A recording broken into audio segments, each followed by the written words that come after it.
The TVWAN News is proudly brought to you by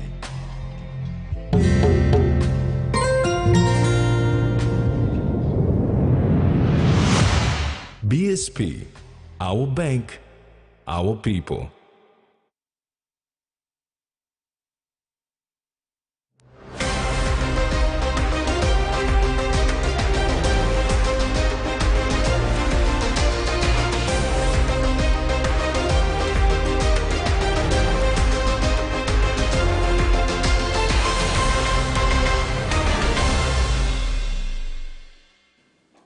Good evening, this is TV1 News. Thanks for joining us. I'm Mary Silla Kelleton. Tracy Parr will join you later for sports news.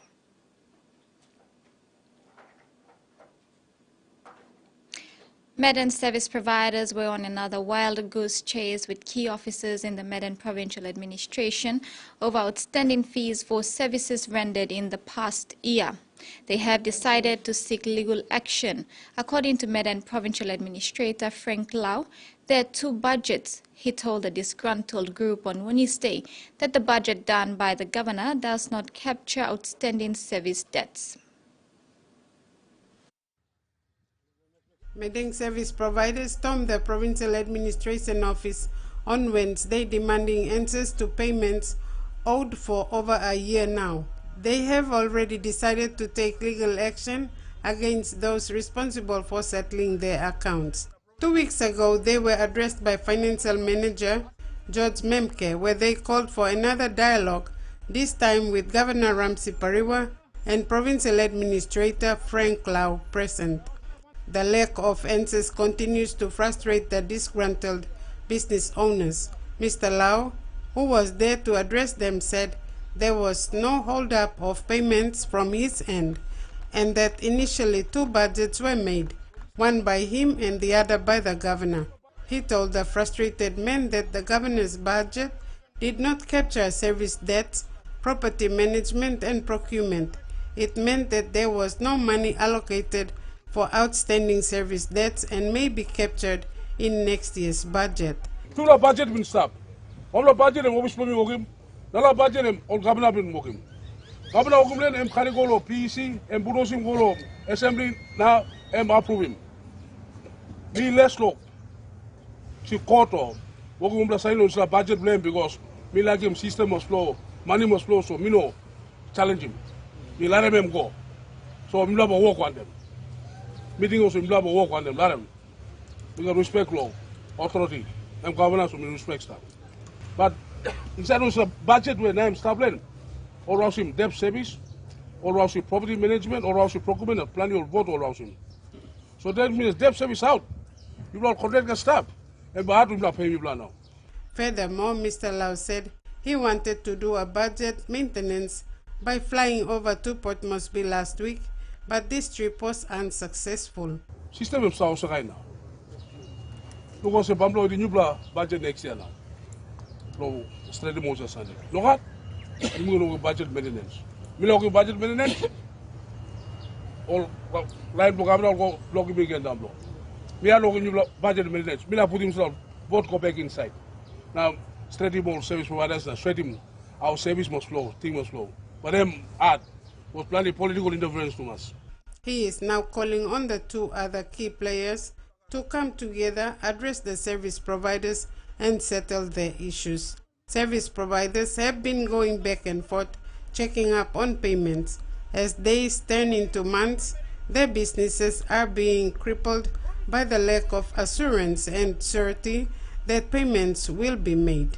Frida Kana, TV1 News. Amidst all the hype and tension by disgruntled service providers, Medan Provincial Administrator Frank Lau was arrested yesterday morning on misappropriation charges. Police brought Lau to the Jumba police station for questioning over the alleged misappropriation of 198,600 kina belonging to the Flexible Open and Distance Education Program when he was the project accountant in 2017. Medan Provincial Administrator Frank Lau has denied allegations that he conspired with staff members of Flexible Open and Distance Education, or FOD, program to embezzle funds of more than 2.4 million kina. According to the police summary of facts presented to Mr. Lau, it was alleged that he conspired with other FOD officers, employees and service providers and embezzles more than 2.4 million kina from the FOD General Operations Account, Project Trust Account and FOD Rehabilitation Account in the National Capital District. Mr. Lau has denied this claim, saying this is a political witch hunt. The complaint against him was lodged with police by the Department of Education on March 8, 2018. An internal investigation ensued in August that year. According to the summary, the investigation report uncovered a series of accounting errors deliberately facilitated by the FOD staff with the intention to defraud the FOD institution and the Department of Education. It was stated that Mr. Lau allegedly received 11 checks under his name, which was deposited into his personal bank account for his own use. Line come no, I court case. We don't thank you, line come no police station. Thank you. It's a couple of issues. I think solved by me just address them. No side law. What Mr. Kido I talk now. Where service providers should come land. First of all, I'm charging come up in so. In relation law, something we will work long time. We work on the World Bank land and more like I don't charge come now 208,000 so. This time now global RM is investigation for also and you know standing problem. He also stated that what has been said about the transactions were all done and acquitted for when he worked as the financial specialist or consultant with the World Bank. He said the 10,000 kina as stipulated in the summary of facts was his pay per month. The other figures listed in the summary were travel advance or reimbursements paid to him. Mr. Lau has since been released on a 5,000 kina bail and is due to appear in court on August 2nd, 2023. Frida Kana, TVWAN News. Digicel PNG Foundation hosted a roadshow at Vision City Mega Mall on Saturday, July 15 to announce the launching of the new block for its education TV program Bilit that aired on TVWAN on Monday, 17 July. Bilit is Digicel Foundation's education channel carrying its major campaign for better literacy in Papua New Guinea. Bilit, the education channel for Digicel Foundation PNG, was launched as a pilot educational television channel in September 2021 in partnership with the Department of Education, Digicel TV, Film Bureau and The Voice Inc. to increase literacy and economic opportunities for young people. Bilit aims to provide tailored lessons aligned with the PNG standard-based curriculum, offering students a unique opportunity to engage with the educational content in an interactive and fun manner. Digicel PNG Foundation CEO Serena Sesingyan was delighted to see families enjoying the roadshow and thanked everyone who showed up to learn about Bilit. She acknowledged Digicel PNG for seeing the need to invest in education through the foundation. Digicel PNG saw the need to invest in education through our foundation. So on television every day now, going from 9 o'clock to 3 o'clock, you'll be able to see television shows from the Da Vinci channel that we have acquired and also from different providers from around the world.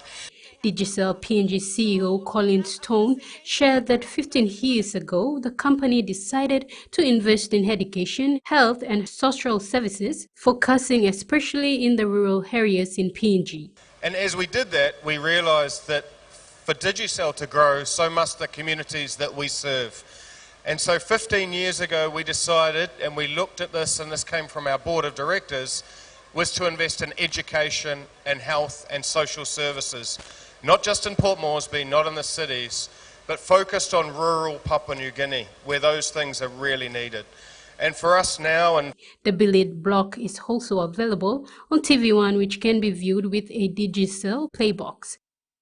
A pilot project has been rolled out in selected schools in the Usino Bundi district in Medang province with the installation of Digicel dishes with a TV and Playbox set.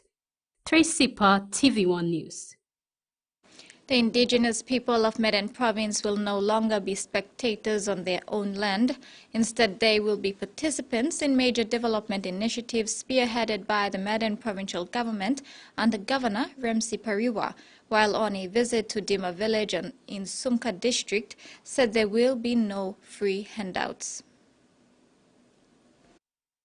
Medan Governor Ramsi Pariwa was at Dimer village in Sumkar district to launch 4 village-based projects, namely the Coastline Agro-Commodities, Usiseng Trading and PNG Transport, Dimer Kava Buying Project, and the St. Joseph Kanenung Primary School project. He received a rousing traditional welcome as children paraded in colorful uniforms to welcome him and the visiting entourage. Me impressed na mi mama so look him. How? Individual man marry you miss strong. You miss enough strong lo tu leg blue you mean at what blue yet. Lo walking work the transport or some tracking company. Trade store. Kava. Copra. Kakao Pementary. Livestock or some pato. Narapla Lily project is start. You start him now, Namiba finish him. I'm talk. No can sleep is not asking come on lokam na give him you start him now and by easy that's all by finish because top logo them talk I'm supposed to believe you walking past them rest them by making. Governor Pariwa told the Dimer people that he was inspired to see projects they had initiated and stands ready to work with industrious individuals and groups. Me inspired lo look him when something you make him finish. Stop on the ground na me come lo encourage him you me also. That's the only way forward. Na me ba support him can't walk also. Me no support him, yes man. You sleep up around the town, Karaman Bolop, na newspaper, na you come up, service provider. You wasting time you up. Service provider will middle man. Man look money through and him ground and generate him income. Service provider you can lab. No can stop him all man. Invest by you must invest good. Invest by you must invest good. Root blue economy. Root blue economy and agriculture, livestock. Now resources blue me. All by generating income now service provider come on Amel na talk. Me provide them security. Me provide them transport. Me provide them this. The launching ceremony of the macro SME projects at Dimer was an eye-opener. It drew ward members from the coastal and upland regions of Sumgilbar LLG. Governor Pariwa used the occasion to clarify to Dimer villages and neighboring tribes the current financial situation facing the Medan provincial government and administration. He said despite this situation, he encouraged the people to support the government and work together to see these initiatives come to fruition. Salome Vincent, TV1 News. TV1 News continues after the break. Stay with us.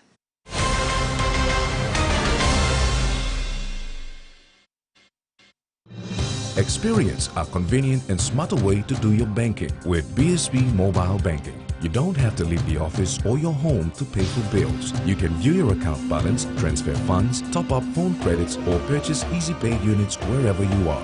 Visit your BSB branch today to register now for BSB Mobile Banking. BSB Mobile Banking, the smarter way to bank. BSB, our bank, our people. Enjoy life when we're working together, making happy memories that last forever. Hot in talk, young or old, a scale race, family meal with home. We'll bring out the smiles cause it's our favorite reminds. Tennessee cola, scale rise, long scale price. Tennessee cola, scale rise, long scale price. Amber, you like it?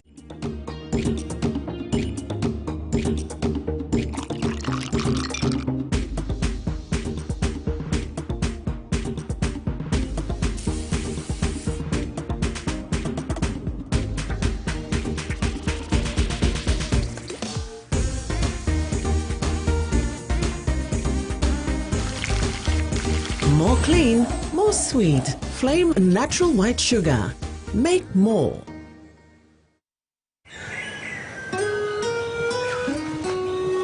From the rich soils of the highlands, the finest coffee has been grown by generations of Papua New Guineans. expertly blended and roasted with over 80 years of experience, making the finest cup of Nescafe New Guinea blend, PNG's own coffee.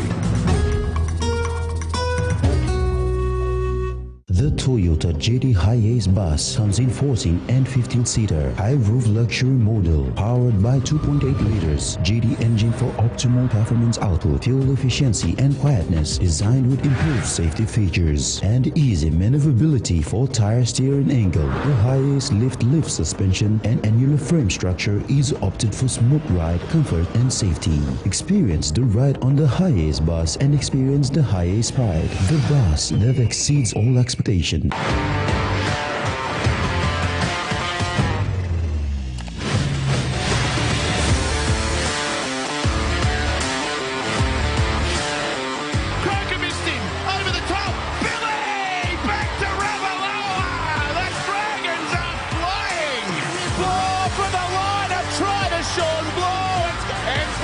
Support, he's going to dash away and score under the post. Leopards, bison, cheetahs, and more. Ideally, all of these animals roaming freely would paint a beautiful picture. However, human progress won't allow that. The next best thing is to give them value.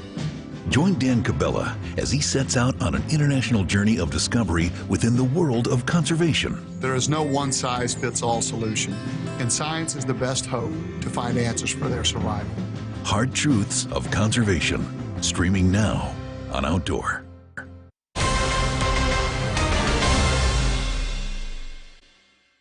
Welcome back. The two-day Ridge to Reef Action Planning Workshop concluded Wednesday afternoon in Lae, Morobe Province, hosted by the Morobe Provincial Government and supported by the Tree Kangaroo Conservation Program. The workshop aimed to identify conservation priority areas in Morobe. The two-day Ridge to Reef Action Planning Workshop, which started on Tuesday, July 18, brought participants from the districts of Kabwum, Tewai-Siasi, Finchafen, Nawaib and Makam. Morobe, being the largest province in PNG in terms of landmass, also contains many of the high biodiversity sites proposed for resource management.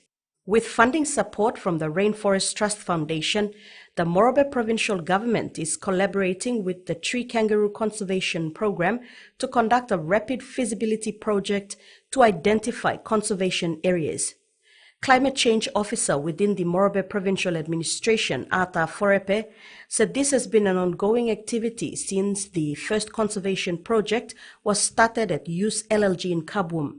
It's very important that we should create a network of protected areas, so it's going to be easy for monitoring. If we don't create this network or this partnership, then it's going to be hard for us to monitor and to assess the progress of these conservation initiatives that are taking place within the province. Morobe is a large province, and so we must be aware of what is happening, what the different NGOs and donors are doing in regard to conservation, climate change, environment protection, and all this.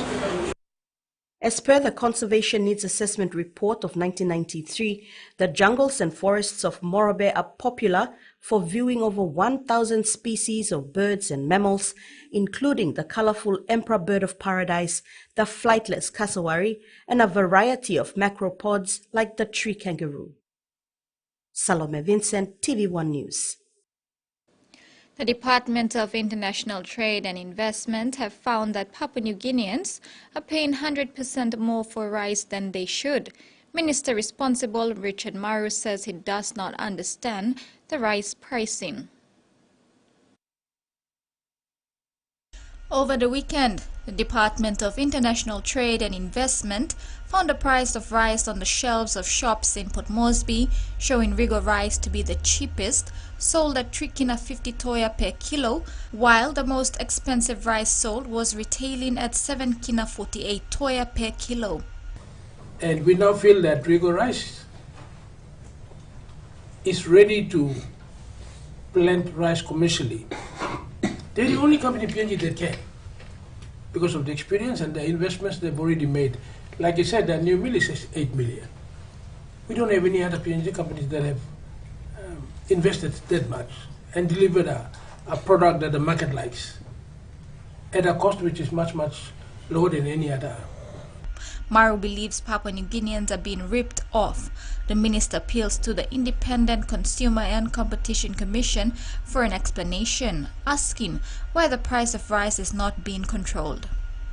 Minister Maru says the government has two immediate options: enter into a commercial joint venture with Rigo Rice, or using the joint venture, import rice under the Kumul Rice brand to create competition within the rice market. We are also going to go into MOA with Rigo Rice as soon as possible, and we're hoping to have the sign very shortly, and the state negotiations will start. Meantime, owner of Rigo Rice, Jeffrey Kennedy, says it's time to ensure fairness, accessibility, and affordability in the rice market, addressing the needs of all Papua New Guineans.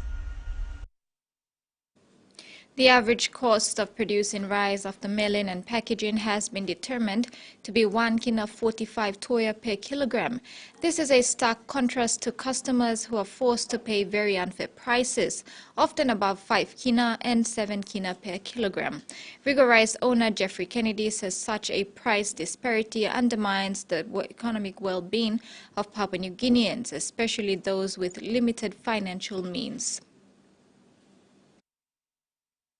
After conducting rigorous rice farming trials over the past 5 years in the Rigo district, Rigo Rice owner Jeffrey Kennedy says the company has gained valuable insight into the cost of rice from seed to supermarket shelves. So I think one of the priorities that the government should look at is how do we make staple food like rice affordable for the average hardworking mothers out there to feed their families. You know, the price of rice being 7 kina, 8 kina, which family can afford that sort of price?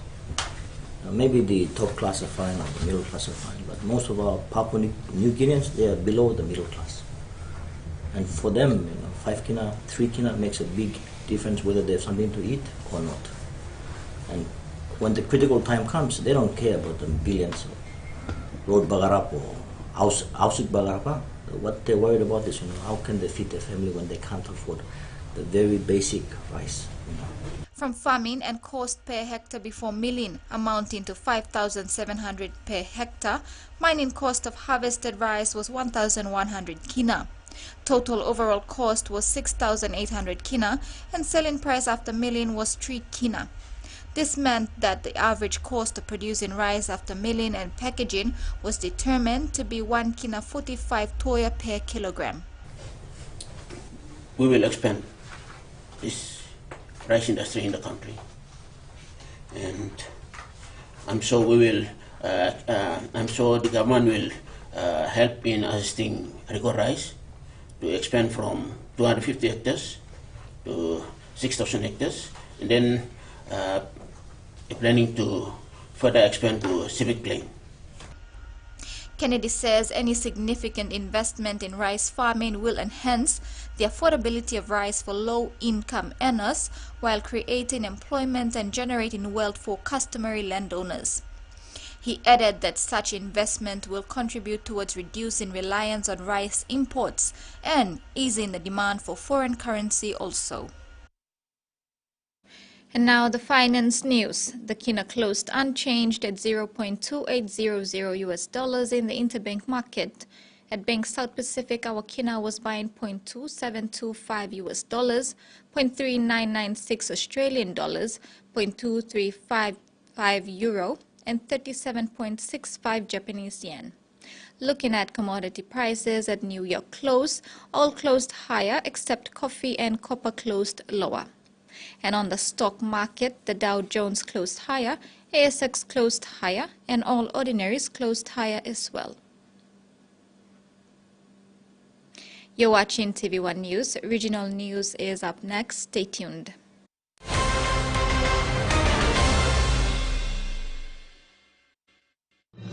Experience a convenient and smarter way to do your banking with BSB Mobile Banking. You don't have to leave the office or your home to pay for bills. You can view your account balance, transfer funds, top up phone credits, or purchase easy pay units wherever you are.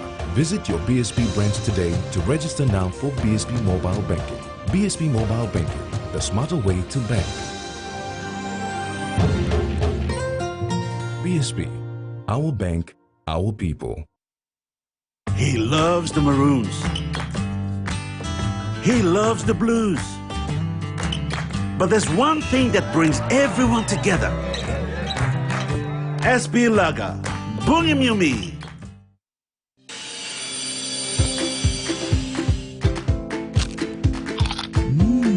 Right across the nation, we eat snacks crackers.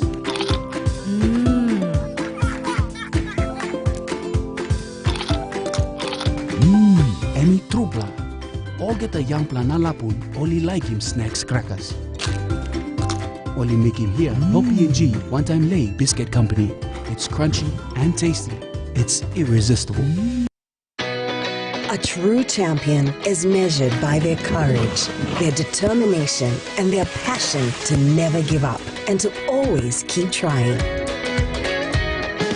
With a delicious Milo in milk taste and added nutrients, Milo in milk is a great way to fuel our little champions with nourishing energy every day. Because true champions give it their all. Milo, PNG and Mia. Pine PNG made.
Monster machines, huge hubs, colossal constructions, mega movers. In a world full of big demands and tight competition, only the best delivers. If it could be bigger, they would make it bigger. Yes! Mega Monday, streaming now on Outdoor.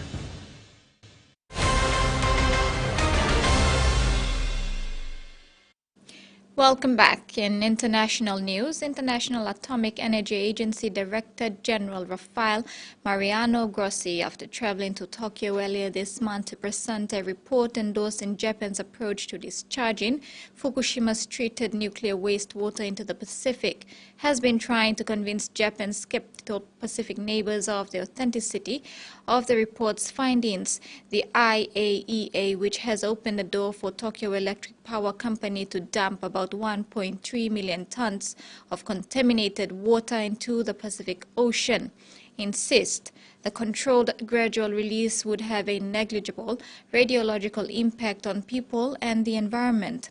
But the small island nations of the Pacific remain deeply concerned. They see this as not merely a nuclear safety issue, but a nuclear legacy issue. The Pacific has been used as a nuclear weapon testing and dumping site since the end of the Second World War. Grossi has assured the IAEA experts would return to Fukushima repeatedly for as long as the process takes to take samples at different locations and confirm the water remains safe. At the height of the COVID pandemic, it was a mystery why some people were badly affected by the virus and others displayed no symptoms at all. A joint Australian and US study has found a genetic link between people who were asymptomatic. So the link is pretty strong. It's the first time we actually match a genetic link with asymptomatic COVID infection. And the gene we identified, if you do have it, you're twice more likely to not have any symptom for COVID infection. And if you carry 2 copies of that gene, you are 8 times more likely to not have any symptoms after COVID. And how common is it for people to get COVID and have no symptoms? So this gene is very dependent on your ethnicity background. And if you are from European ancestry, it's about 10% of individuals that will carry this gene. And how, so it is fairly frequent. How does this gene work to suppress the COVID symptoms? So this gene is part of the immune system, and it presents a small part of the virus. And the small part of the virus that this gene called HLA-B15 is able to present from SARS-CoV-2 is very similar from another part of the spike protein from the seasonal coronaviruses.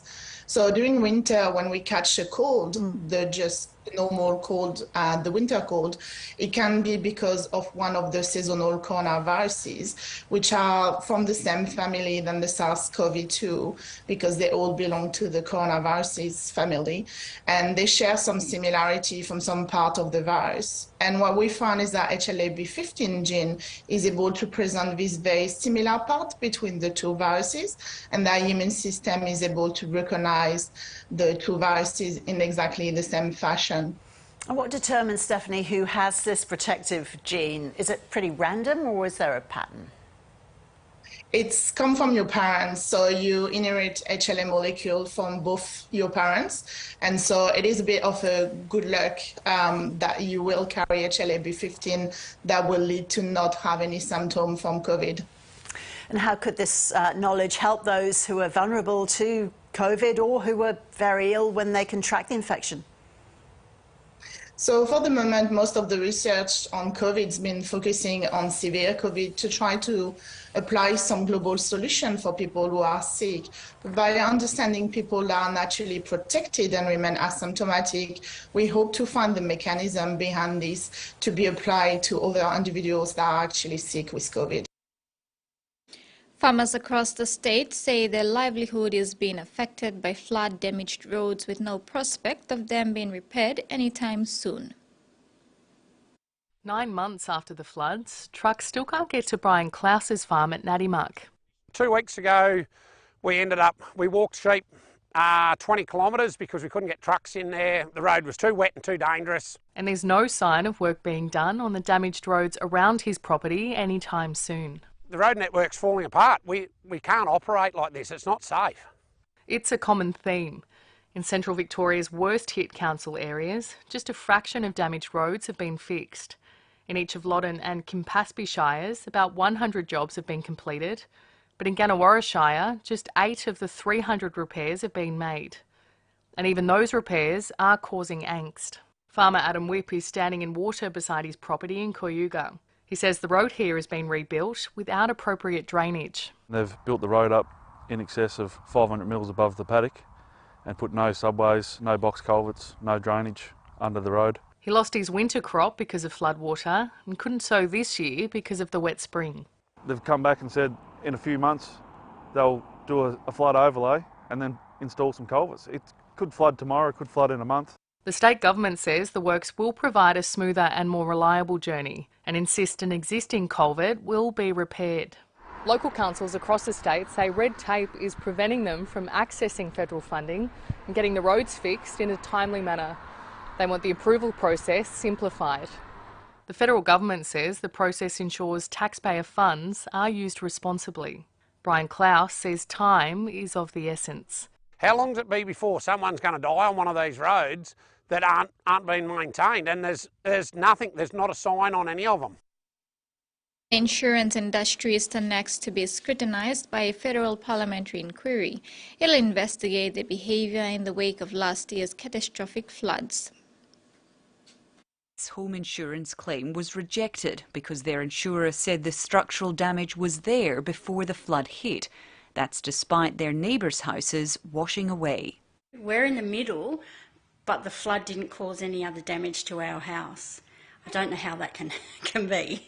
They're refusing to accept a settlement with the company because it's only for half of what they are insured for. Horrible, slimy, slippery.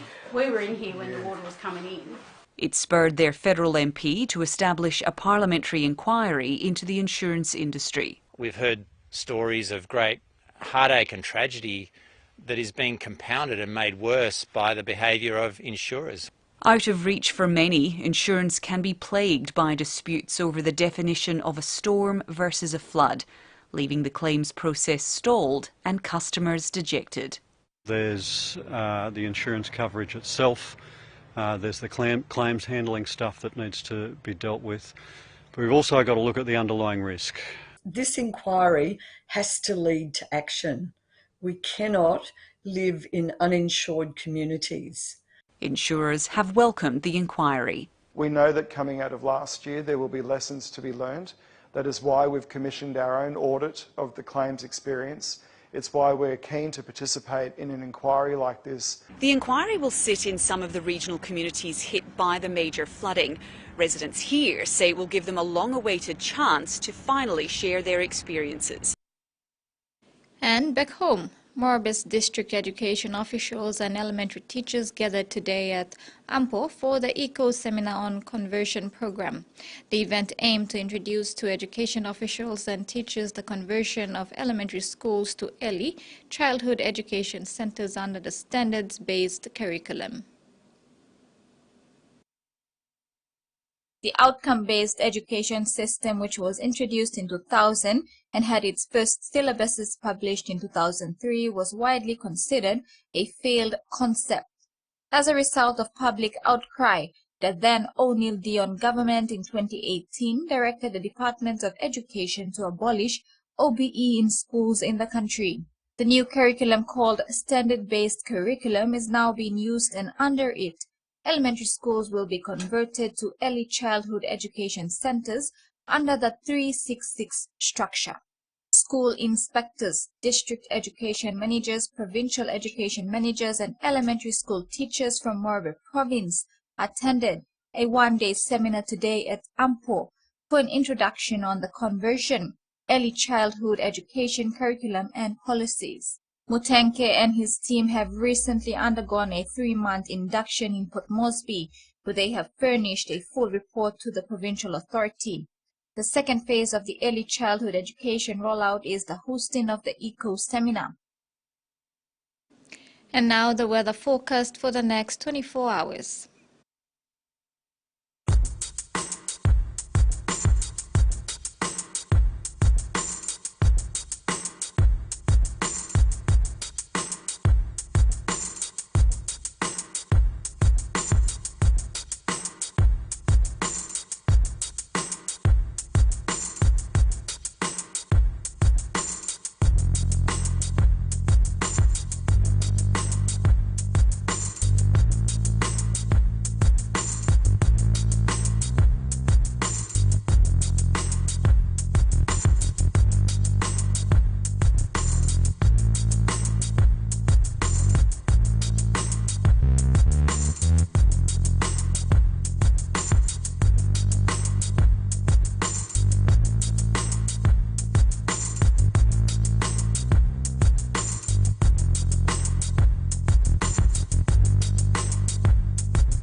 And that ends the news segment. Sports is next with Tracy. Stay tuned.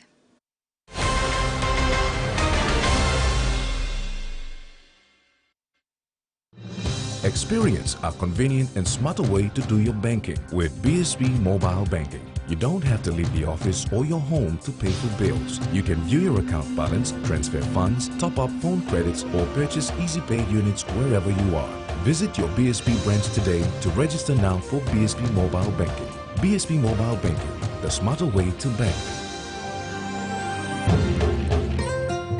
BSP, our bank, our people. It's in the highs and in the lows. It's in the big things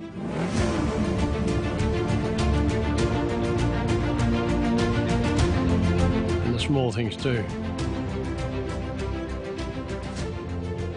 It's hard to put into words, but you'll know it when you see it.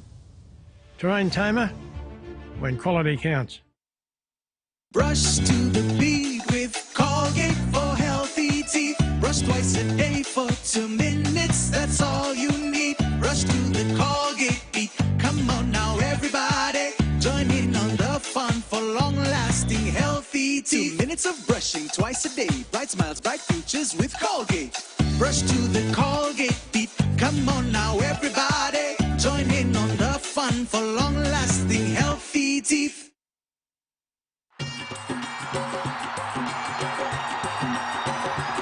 The ICC Men's Cricket World Cup 2023 is almost here. What a beauty! He's on absolute fire! Before we get underway tonight, I just want to say, what are you looking for in a woman? It's. You've got to help. Oh, right. You've got to help. There. And it's going to be a massive year on Fox League.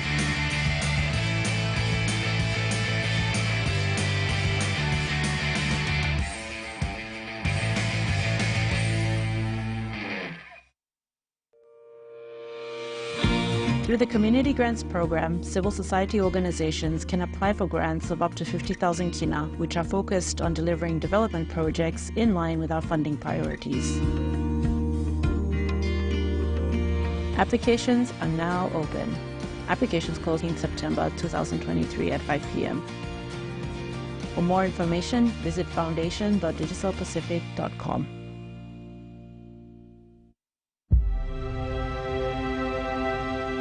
Didn't you used to work at New Beginnings under Diana Jacinta? Did you switch sides because you're now a Veradona? Or is it because they paid you off? Desai is the real Veradona! You're so jealous of Desai! I now have the results of the paternity tests. And with Eduardo, the results state that Matthew is his biological father. Grandma! You like it? We're leaving! Try hurting me again, go ahead! You better shut your mouth if you have nothing good to say! You can't silence me!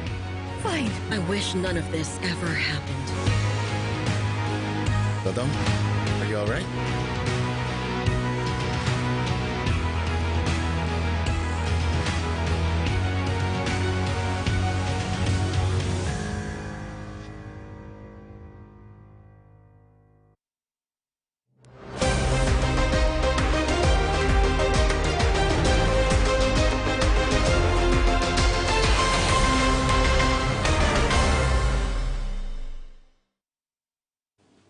The ICC World Cup Trophy Tour has been taken through Gomare Village, Central Province, ahead of the World Cup tournament.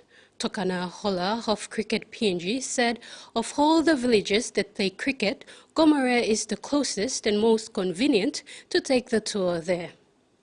While acknowledging the initiative to take the ICC World Cup trophy to Gomare, Deputy Governor for NCD and Chairman of Motu Koita Assembly, Dari Toka Jr. said the people of Central Province have been playing cricket even before rugby league took prominence in the country. Making the trophy tour through Gomare means a lot. Meanwhile, the trophy will be traveling to the United States of America and then into the West Indies for the World Tournament.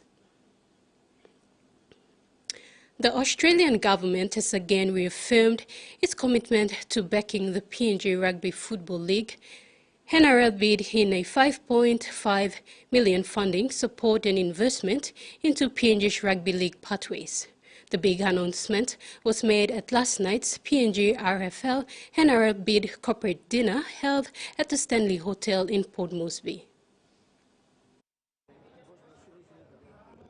The 5.5 million Australian dollars, which is equivalent to 13.4 million kina, was announced by the visiting Australian Minister for International Development and Pacific, Pat Conroy, and coincided with PNG RFL NRL bid's first major corporate dinner held at the Stanley Hotel last night, Wednesday, 19th July 2023. Minister Conroy explained the funding commitment was initially announced by Australian Prime Minister Anthony Albanese in his last visit to PNG. He said the financial support will help fund the business case, which is the NRL bid team, help invest in the elite schoolboys and girls competition to support the bid, and also provide seed fundings for a skilled academy or a centre of excellence in the country. When Prime Minister Albanese visited, we announced funding to have annual schoolboys and schoolgirls tours of Australia and Papua New Guinea, and tonight in my speech, but I'm happy to give you an advanced flavour of it, I'll be announcing $5.5 million Australian dollars of further support, responding to a request from Mr Sonk and the consortium to invest in a few things. One of them is to help fund the business case. Secondly is to fund a schoolboys and schoolgirls competition, because we need that elite pipeline. And third is to provide seed funding for a skills academy, a centre of excellence, because there's no point having a franchise if we don't have Papua New Guineans ready to play. Minister Conroy added this major funding commitment would harness Australia's vision to see a PNG team entering the NRL by 2025-2027. He also commented on other bids from within Australia and New Zealand to be the 18th club in the NRL. 18th team in Papua New Guinea with a Papua New Guinean identity. And so those other franchises, I respect them, but I also don't want them trying to say, well, we'll play a couple of games in Papua New Guinea and that'll satisfy people. I want to see a team with the Papua New Guinean identity playing in the NRL to honour the shared history between our two countries. Terry Longwood, TVWAN Sports. The PNG RFL NRL bid team is now well into the swing in terms of engaging with and having extensive meetings and consultations with relevant partners and stakeholders as part of the bidding process. Board Chairman Wapu Sok, when providing a brief of update on the status of the bid process and where they are at, said the first step of the bidding process is working towards getting the license by 2025 and then vying to participate in 2027. PNG RFL NRL bid board chairman Wapu Song said since the NRL bid was officially announced in April 2022, some positive progress has been made in order to get the bidding process going. The chairman was speaking to the media at the first PNG RFL NRL bid corporate dinner at the Stanley Hotel last night. Last night's NRL bid corporate dinner signified the official launch of the bid and getting the corporate bodies and other stakeholders on the bandwagon. The corporate dinner was hosted by the Prime Minister, James Marape, who also officiated, and joined by visiting Australian Minister for International Development and Pacific, Pat Conroy, and other dignitaries from both PNG and Australia. So where we are now is actually the launch. The announcement that the government made last year was just appointment and expression of a desire to have a NRL team in the Australian comp, the NRL comp. So what we are here to do now is to actually launch that, because we've done all the listening, we've done all the planning, and now we are ready to then start the program, and we've identified where the key elements are and where we fall short, and we've started to work with that. And last week we've started that program. You've seen that. So basically where we are is actually, as the CEO was saying, day one, which is to launch it, and then we'll start to roll it out leading up to 2025. When giving a heads up on the board's deliberations and consultations with relevant stakeholders, both in PNG and Australia, including the two governments of PNG and Australia, PNG RFL NRL bid board chairman Wapu Song said he's happy with the progress so far as the bid gains momentum. The chairman said they have been engaged in a lot of robust consultations as well as getting the structures right for corporate compliance and making sure it's up to NRL bid management standards. He said it was all about listening and making sure things are done right this time around. Most of it has been really about listening, because there's a lot of bids that have failed. We also ran a bid program here. This is the second round. So what we did is to really do a lot of consulting and also get the structures right. Get the structures right so it will stand up for corporate compliance management of that NRL bid. It's actually a company we are creating. It's not just a team. So we had to get the governance structures right. Terry Longwood, TVWAN Sports. With the PNG RFL NRL bid gaining momentum, a lot of key elements and standard requirements for the bid to be successful are already in place. When providing a brief summary on the bidding process and requirements, PNG RFL NRL bid chairman Opuso confidently said, with the state-of-the-art sporting facility now in place, the Junior Development Pathway Program is up and running, and both the PNG and Australian government are in full support. PNG is ready. We got two governments, the Australian government and the PNG government, supporting a PNG team to be the 18 team. And the third thing is that we have the facilities here. In the previous round, we did not have stadiums. We now have stadiums. Okay, we don't have the junior development program. We've started that now.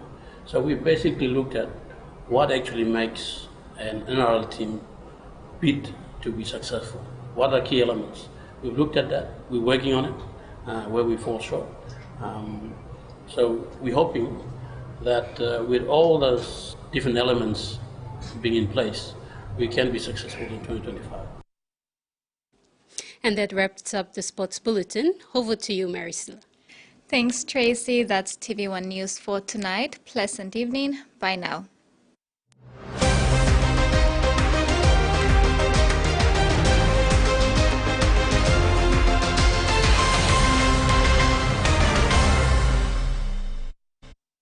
The TV1 News was proudly brought to you by